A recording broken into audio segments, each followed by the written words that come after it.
Ես կարծում եմ, որ այն գումարները, որոնք միջազգային կառույցները ներդրել են ոստիկաններին տրեյնինգ անելու, վերապատրաստելու, դրանք լրիվ ապարդյուն են անցել։ Մեր ոստիկանները չեն դադարում մարդկանց կպնելուց,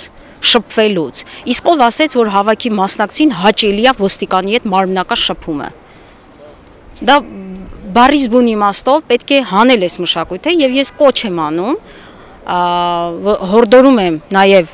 ոստիկանության պետին անհապաղ քննարկման առարկա դարձնի հավաքների անցկացման էթիկայի մասին, որոնք պաշտպանում են հավաքների ազատության ժամանակ ոստիկանների կողմից հասարակական կարգի պաշտպանության էթիկայի կանոններ մշակի։ Ոչ միայն ոստիկանի էթիկայի կանոնները մշակվի, այլ նաև կոնկրետ հավաքների անցկացման ժամանակ։ Կոչ ենք անում ուսանողներին, որպեսզի նրանք չվախենան, որպեսզի նրանք չբանտարկվեն համալսարաններում, չթողնեն, որպես իրենց իրավունքները ոտնահարեն։ Իրանք ունեն իրավունք, իրանք ունեն ձայն, իրանք Հայաստանի Հանրապետության շարժիչ ուժն են, ամենաուժեղ հզոր ուժն են։